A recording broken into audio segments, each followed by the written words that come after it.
दुनिया में अनेकों भाषाएं बोली जाती हैं और उन भाषाओं में पूरे विश्व में यदि प्रतिशत को ध्यान में रखा जाए तो सबसे अधिक प्रतिशतता हिंदी भाषा की है। हिंदी समृद्ध भाषा है, जबकि इसके तुलना में अन्य भाषा हल्के पड़ जाते हैं और हम सभी बहुत ही सौभाग्यशाली हैं कि हिंदी भाषाई क्षेत्र में पैदा हुए हैं। इसलिए अगर इस भाषा का विकास हम नहीं करेंगे तो अपना ही उपहास हम अपना करेंगे, ऐसा मेरा मानना है। अभी आपके कक्षा 8 के हिंदी के बुक में पानी और फूल नामक शीर्षक देखा, मैं उसको पढ़ा तो पूरे पाठ पढ़ने के बाद मुझे लगा कि हम संज्ञा, सर्वनाम, विशेषण, क्रिया विशेषण आदि का अध्ययन और स्मरण दोनों किए, परंतु जब कोई वाक्य या शब्द बोल दिया जाता है तो वहाँ कभी कभी हम लोग एकदम शांत हो जाते हैं। ऐसा प्रतीत होता है कि हमने कभी देखा ही नहीं, सुना ही नहीं। अगर ऐसा है तो भाषा का विकास नहीं हो सकता। अब जैसे आप श्यामपढ़ की तरफ जरा ध्यान दीजिए।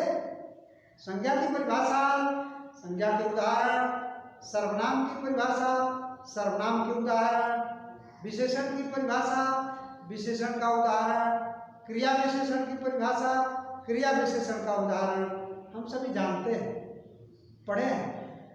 लेकिन जब कोई वाक्य या शब्द दे करके आपका परीक्षण होने लगता है कि जरा इसे छांटिए, यह अमुक शब्द किस विशेषण के अंतर्गत आता है, अमुक शब्द क्रिया विशेषण का कौन से सा भेद बता रहा है, वहां हम हल्के हो जाते हैं। जाहिर है, स्पष्ट है कि हमारा व्याकरण कमजोर है। आज पाठ को पढ़ाने से पहले मेरा प्रयास है कि इस पाठ में जो दो विशेष बिंदु आए हैं, विशेषण, योजक चिन्ह, इसकी महत्ता आप जान सकें। मेरा प्रयास है कि आप अगर ध्यान से सुन लेंगे और मेरे प्रयास को आप अगर देखेंगे, समझेंगे, तो मुझे लगता है कि आज के इस चैप्टर के बाद इस पाठ में इससे संबंधित पूछे गए प्रश्न का उत्तर आराम से आप दे सकेंगे। चलते हैं सबसे पहले विशेषण की तरफ। विशेषण की परिभाषा हम जानते हैं, जो शब्द संज्ञा और सर्वनाम की विशेषता बतलाते हैं उन्हें विशेषण कहते हैं। लाल, पीला, हरा, छोटा, बड़ा, 3, 4, 5, ये सब विशेषण के अंतर्गत आते हैं। परंतु हमने जो इतने उदाहरण बताए हैं, 1, 2, 3, 4, 5, लाल, हरा, पीला, छोटा, बड़ा, मुलायम, कठोर, तो इतने सारे शब्दों का भी वर्गीकरण है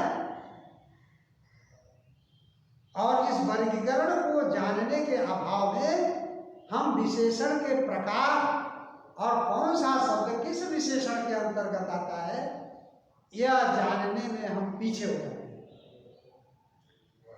परिणाम क्या होता है कि हम व्यवहारिक रूप में जब किसी से वार्ता करते हैं तो उचित विशेषण को नहीं लगा सकते हैं। उचित विशेषण लगाने में हम चूक जाते हैं और ये भाषा संबंधित दोष उस पर स्पष्ट हो जाता है। पता चलता है कि इसको व्याकरण की जानकारी है। इसलिए भैयावान ध्यान रखिए, इसमें भी आपने अभी तक मोटा संज्ञा, सर्वनाम, विशेषण, क्रिया विशेषण आदि के बारे में और उसका उदाहरण, परिभाषा जाना। आज थोड़ा सा हम विस्तार से जानने का प्रयास करेंगे।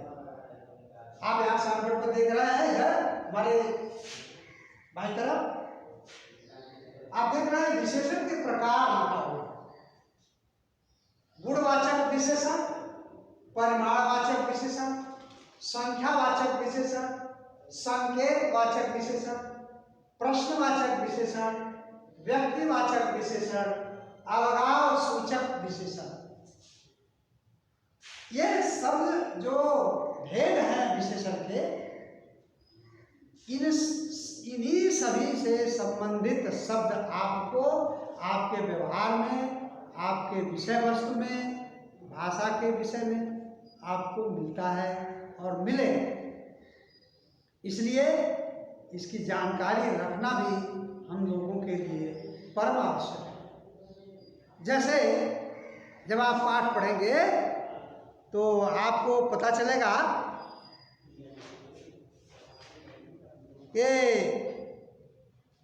कहीं कहीं पूछ दिया है, इसमें प्रश्न में भी पूछा है। आप पुस्तक देखेंगे तो उसमें लगेगा गाड़ी छोटे से स्टेशन पर खड़ी थी। हमने क्या बोला? गाड़ी छोटे से स्टेशन पर खड़ी थी। अब स्टेशन तो हमें समझ में आ गया, लेकिन छोटे से स्टेशन, यहाँ विशेषण तो है, परंतु कौन सा विशेषण है ये हमको पहचानने में समस्या है। तो भैया बहन, यहाँ स्टेशन की तरफ हम ध्यान देंगे। स्टेशन कोई छोटा मोटा वस्तु नहीं है, स्टेशन कोई व्यक्ति नहीं है, लेकिन स्टेशन वह स्थान है जो समाज और समाज के लोग उसे बृहद रूप में जानते हैं कि एक बड़ा स्थान है जहाँ अधिक से अधिक लोग 150, 200, 300 लोग एक साथ खड़े हो सकते हैं। या ये कहिए कि गाड़ी में जितने डिब्बे हैं उन सभी डिब्बों में जितने यात्री बैठ सकते हैं, उनको खड़ा होने का स्थान वह स्टेशन होता है।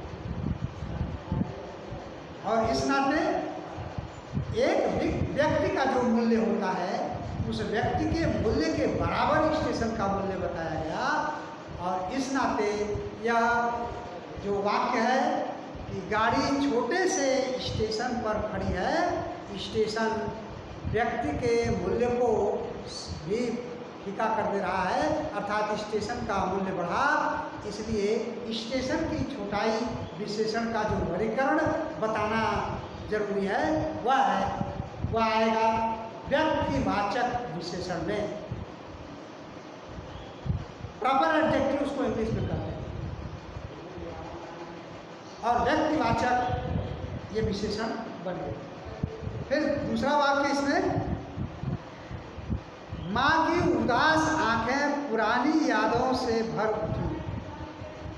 अब यहाँ देखिए, आंखें कैसी? उदास। माँ की उदास आंखें पुरानी यादों से भर उठी। आंखें कैसी? उदास। आंख की विशेषता उदासी से बताया गया, और इसलिए यहाँ आंख का गुण स्पष्ट हो रहा है, इसलिए यहाँ गुणवाचक विशेषण स्पष्ट हो रहा है। इसी प्रकार आगे देखिए, गहरी खाई के पार हमारा गांव था। वाक्य क्या है? गहरी खाई के उस पार हमारा गांव था। खाई वस्तु है, उसकी विशेषता क्या है? गहरी। गहरी गहरी निश्चित है कि 2-4 अंगुल, 1-2 फीट नहीं है। यहाँ गहरी का आशय स्पष्ट हो रहा है कि अधिक गहराई, और अधिक गहराई के कारण यहाँ विशेषण का जो भेद स्पष्ट हो रहा है, वह है परिमाणवाचक विशेषण। गहराई, अधिक गहराई का संकेत यहाँ मिल रहा है, इसलिए यहाँ परिमाणवाचक विशेषण स्पष्ट हो रहा है।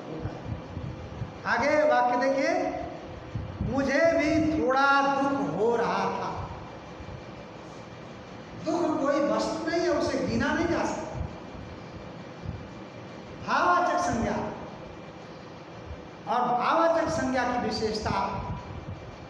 यहाँ बताया जा रहा है, थोड़ा थोड़ा को हम नाप नहीं सकते, थोड़ा को हम देख नहीं सकते। क्यों नहीं देख सकते? क्योंकि दुख है, दुख भाववाचक संज्ञा, और भाववाचक संज्ञा के कारण इसका स्पष्टीकरण नहीं है कहीं, वो डार्क में भाव में समझने के लिए मात्र है। इसलिए इसकी विशेषता जो थोड़ा शब्द बता रहा है, वह थोड़ा किसमें आएगा? इसके किसी भेद में आप संदेह पैदा हो जाएगा आपको, इसमें किसी के भेद के साथ हम नहीं लगा सकते। क्या हम प्रविशेषण भी कर सकते हैं जो इसमें नहीं है, भेद में नहीं है, परंतु हमें इसका भेद देना है। अतः यह जो थोड़ा दुख है, भाववाचक संज्ञा को विशेषकर गुण में रखा जाता है, अतः गुणवाचक विशेषण में भी ये आएगा। आगे देखिए, लाखों लोग गाजर मूली की तरह, फिर से देखिए, लाखों लोग गाजर मूली की तरह काटे गए। क्योंकि यहाँ जो ये वाक्य दिया गया, गाजर मूली की तरह काटे गए, इससे मतलब नहीं है। ये हम पाठ को जब हम अगले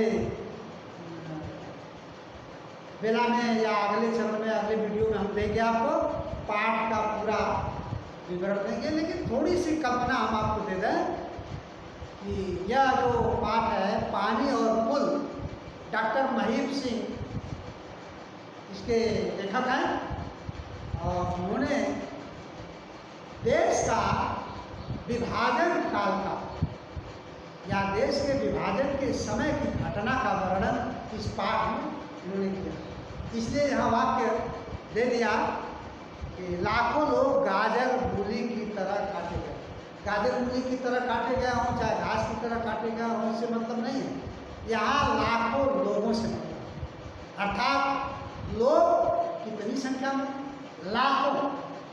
लाखों हमारे मात्रा को प्रदर्शित कर रहा है, अर्थात परिमाणवाचक विशेषण यहाँ स्पष्ट होता है। यह वर्ण इसको समझने के बाद अब हमको लगता है कि आप विशेषण के तक पहुँचने में आपको सुविधा महसूस होगी।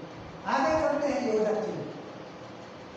योजक चिन्हों के बारे में भी इस पाठ में पूछा है, प्रश्न किया गया है। यहाँ देखिए, योजक के बारे में, योजक के चिन्ह को हमने प्रदर्शित किया है चार्ट पर। यहाँ किस किस तरह के शब्द हमारे सामने आते हैं, उन शब्दों के बारे में कभी कभी हम सभी को भ्रम हो जाता है। जैसे लिखा, एक शब्द की पुनरावृत्ति, अर्थात एक ही शब्द दो बार जब बोला जाता है, जैसे छोटी छोटी, बड़ी बड़ी, आते आते, गिरते गिरते, खाते खाते, रोते रोते।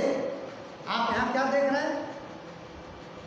जितने शब्द हमने बलबुले हैं, ये शब्द युग्म है, यानी शब्दों का जोड़ा है।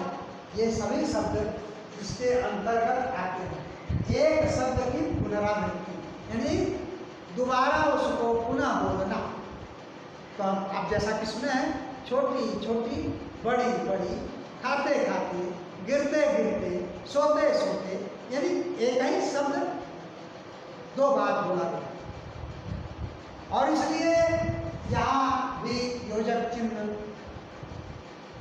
लगाया है, और यह योजक चिन्ह बता देता है यह शब्द युग्म है। दूसरा, सार्थक और निरर्थक। सार्थक और निरर्थक हम अपने व्यवहारिक भाषा में बहुत ज़्यादा शब्दों को बोलते हैं। जैसे आपके यहाँ कोई मेहमान आ जाते हैं तो आप क्या बोलते हैं? अरे भाई, पानी ओनी लाओ, मेहमान आए हैं। तो पानी का अर्थ तो हम जानते हैं, परंतु ओनी क्या हो? खाना ओना लाओ, खाना तो समझ में आता है, लेकिन ओना क्या है? ट्रेन ओन चली गई, ट्रेन तो ठीक है, ओन क्या होता है? अर्थात ऐसे बहुत से व्यवहारिक शब्द हैं जो सार्थक के साथ निरर्थक जुड़ा रहता है। ऐसे के भी उदाहरण हम सभी जानते हैं, परिचित हैं। दूसरा तीसरा देंगे विपरीतार्थक, अर्थात विलोम, अपोजिट, जो विपरीत अर्थ प्रदान करते हैं, उल्टा अर्थ प्रदान करते हैं, ऐसे विपरीतार्थक शब्द भी आते हैं। जैसे रात दिन, रात का उल्टा दिन, लेकिन जब लिखते हैं रात दिन तो ये योजक चिन्ह लगा। सच्चा झूठा, और भी तमाम ऐसे शब्द आप स्वयं ढूंढेंगे तो आपको पता चल जाएगा कि किस तरह के शब्द आ जाते हैं। पाप पुण्य, पाप और पुण्य दोनों के अर्थ भिन्न भिन्न हैं। पाप का अर्थ क्या है, पुण्य का अर्थ है, लेकिन पाप और पुण्य जब लिखते हैं अपनी भाषा में प्रयोग करते हैं, और ज़्यादा लिखित भाषा में ही इन चिन्हों का प्रयोग होता है। बोलचाल की भाषा में तो हम सभी समझ जाते हैं, परंतु लिखित भाषा में दोष ये दिखाई देता है। जिनको यह पता नहीं है कि योजक चिन्ह का गुण धर्म क्या है और योजक चिन्ह क्यों लगाया जाता है, वह ऐसे बहुत से लिखित कार्य में गलतियाँ कर रहे हैं, इसलिए विशेष ध्यान देना है। अगला है दोनों पद की प्रधानता। दोनों पद की प्रधानता, दाल रोटी, अर्थात दाल का भी अर्थ है, रोटी का भी अर्थ। दाल का भी महत्व है, रोटी का भी महत्व है। चावल दाल दोनों का महत्व है। इसी प्रकार और भी शब्द क्या है, जैसे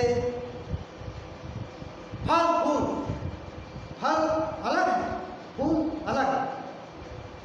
फूल को फल नहीं कह सकते, फल को फूल नहीं कह सकते। यहाँ आप देख रहे हैं दोनों पद की प्रधानता है।